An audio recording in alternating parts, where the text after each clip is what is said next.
Hello, everyone, and welcome back. Today, we're diving into a challenge that so many English learners face. I can understand English, but I can't speak it. Does that sound familiar? You're not alone. This is one of the most common struggles for learners, and it can feel so frustrating. You might understand movies, podcasts, or even conversations, but when it's your turn to speak, the words just don't come out. But don't worry, we're here to help. In this episode, we'll explore why this happens and share practical tips to build your speaking confidence, step by step. And I'm not doing this alone today. Let me introduce my friend, who's joining me for this conversation. Hi, everyone. I'm so excited to be here. Like many of you, I've been there.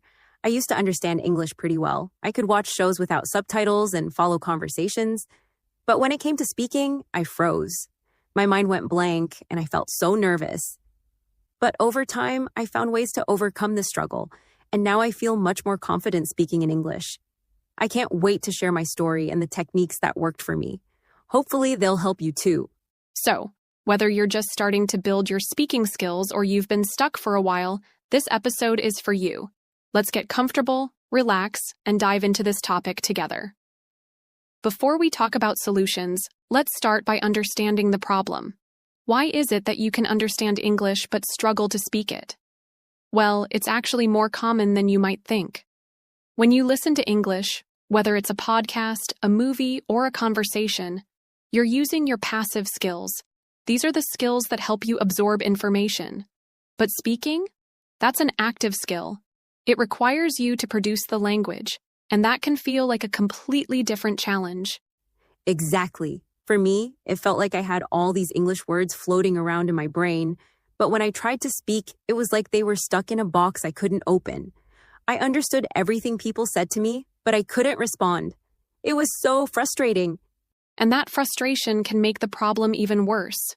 You might start to avoid speaking altogether because it feels uncomfortable or embarrassing. But here's the thing. This gap between understanding and speaking is totally normal. Think about it this way.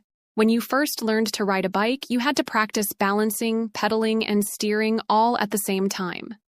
Speaking English works the same way. It's a skill that takes time and practice. And the good news is, if you can understand English, you already have a strong foundation. Speaking is just the next step, and it's something you can absolutely improve with the right approach. Now that we've identified the problem, let's talk about one of the biggest barriers to speaking: fear. Fear of making mistakes, fear of being judged, or even fear of not knowing what to say. It's something almost every language learner deals with.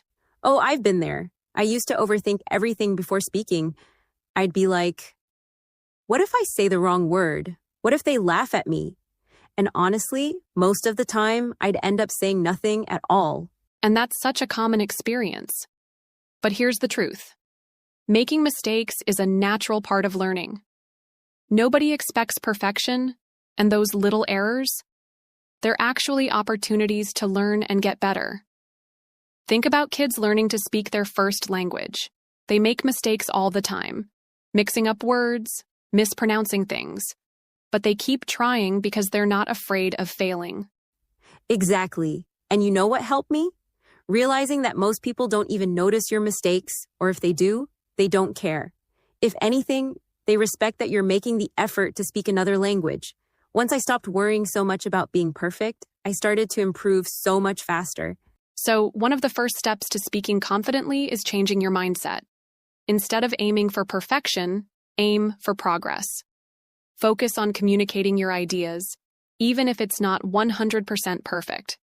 And remember, the more you practice, the more natural it will feel. For me, I started small. I'd practice saying simple sentences out loud, even when I was alone, like, I'm going to make some coffee, or it's a beautiful day today. Little by little, those small practices help me feel more confident when talking to others. That's a great tip. Building confidence is a gradual process, but every step you take, no matter how small, brings you closer to your goal. Now that we've talked about overcoming fear, let's focus on how to actually build your speaking skills. The key is to start small and stay consistent. You don't have to speak perfectly or hold long conversations right away. Just like learning any skill, It's all about taking one step at a time. That's so true. I used to think I needed to jump straight into full conversations, and it felt overwhelming. But then I realized I could start with something as simple as repeating short phrases or sentences I heard in podcasts or shows. It made practicing feel much easier. Exactly. One great technique for starting small is called shadowing. It's when you listen to a short sentence in English and then repeat it out loud, trying to match the speaker's tone, speed, and pronunciation. You don't have to understand every word at first. Just focus on mimicking the sounds. It's a fantastic way to get used to forming English sentences. I love shadowing. I used to do it with my favorite TV shows. I'd pause after a character spoke and repeat what they said. At first, it felt a little awkward, but over time, I noticed my pronunciation and rhythm improving a lot. Another tip is to practice speaking about everyday activities, even if you're just talking to yourself. For example, describe what you're doing while making breakfast or getting ready for the day. You could say things like, "I'm brushing my teeth," or "I'm going to wear my favorite sweater today." These small practices help you get comfortable forming sentences without pressure. And it doesn't have to be perfect. When I started doing this, I'd mix up tenses or forget words, but I kept going. The more I practiced, the more natural it felt. And eventually, I started using those sentences in real conversations. That's the beauty of starting small. It builds your confidence over time. So, don't be afraid to practice, even if it feels a little awkward at first. One of the most powerful ways to improve your speaking is by immersing yourself in English through listening. The more you listen to natural conversations, podcasts, or shows, the more familiar you'll become with how words and phrases are used in context. It's like filling your brain with building blocks that you can use when speaking. For me, listening to podcasts was a game changer. I'd hear real, everyday conversations and pick up on how people naturally express themselves. Even when I wasn't speaking, I felt like I was training my brain to think in English. Exactly. Listening helps you absorb not just vocabulary, but also pronunciation, tone, and even cultural nuances. For example, you'll notice how native speakers use contractions like I'm instead of I am, or how they emphasize certain words for effect. These details are so important when it comes to speaking naturally. What helped me was focusing on specific phrases or expressions I heard repeatedly. For instance, I'd notice someone saying, "How's it going?" instead of, "How are you?" I'd write it down and practice saying it myself. Over time, those phrases became part of my vocabulary. That's a great idea. Another tip is to actively listen while imagining yourself in the situation. For example, if you're listening to a conversation about ordering coffee, picture yourself at the cafe. What would you say in that moment? This kind of active listening helps bridge the gap between understanding and speaking. Yes, I started doing that too. I'd listen to dialogues and think, what would I say if I were in this situation?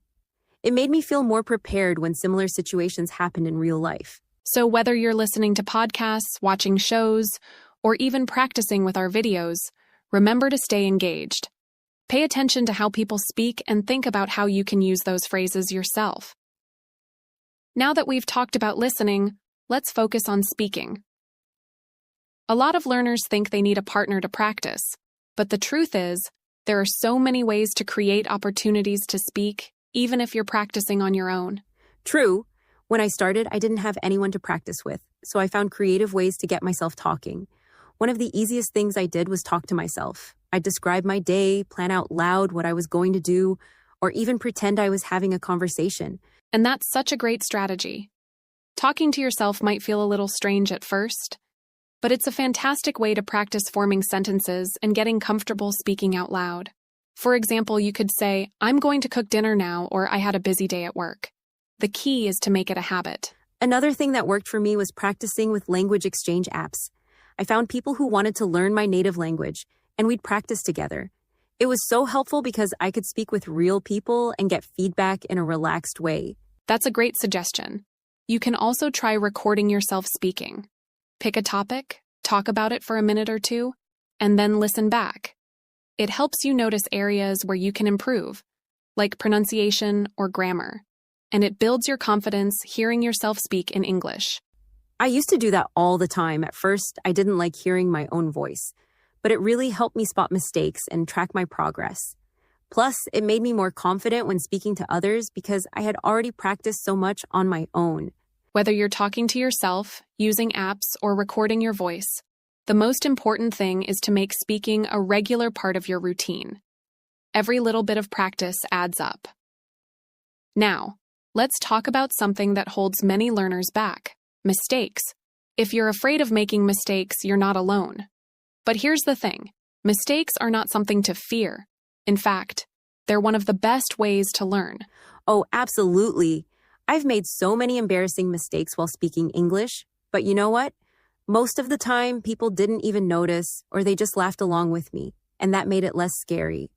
Over time, I realized that making mistakes was actually helping me improve. And that's such an important mindset to have. Mistakes are proof that you're trying, and they're a natural part of the learning process. Instead of focusing on what went wrong, try to see mistakes as opportunities to grow. Ask yourself, what can I learn from this? Then move on. What helped me was keeping a little notebook where I'd write down mistakes I made during conversations. Later, I'd review them and figure out the correct way to say things. It turned mistakes into something positive, like a mini lesson just for me. That's a great idea. Another way to stay motivated is to celebrate your progress, no matter how small.